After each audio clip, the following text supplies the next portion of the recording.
In a move to curb illegal structures along the Lagos coastline, Governor Babajide Sanwo-Olu has warned against unapproved buildings in riverine communities. During a 5-hour inspection tour of Ibeshe, Kare and Inagbe, he expressed concern over unapproved buildings erected too close to the ocean, noting that such constructions breach the state's planning laws and safety regulations.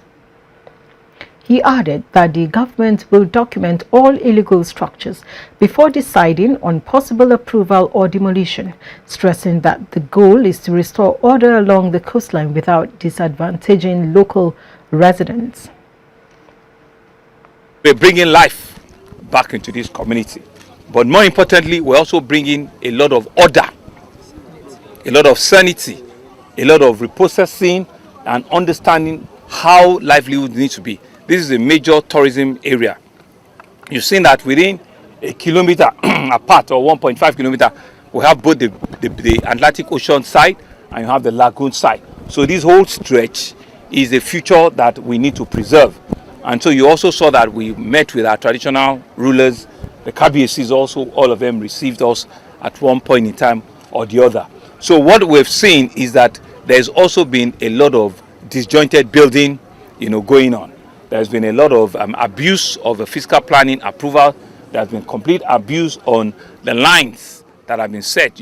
From the ocean, there are set lines, that have been graded. You should not exceed, a certain building lines and the kind of things you also need to build.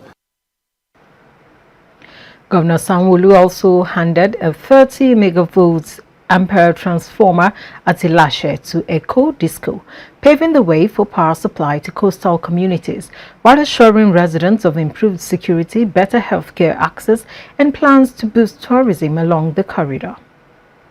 What we're coming back to do with both fiscal planning, LAPCA, urban development, they will come and do full enumeration. We'll get as built, and we'll now be able to take a final decision. Final decision will be inclusive of how do we regularize, how do we give titles, how do we ensure that also the locals are not disadvantaged, how do we settle everybody, how do we ensure that life now can begin to come fully back into this neighborhood, and how do we ensure that the tourism potential, more importantly the tourism potential that this whole stretch have, how can government be a strong enabler for that to happen. And we also see that we have a lot of security personnel that are on ground.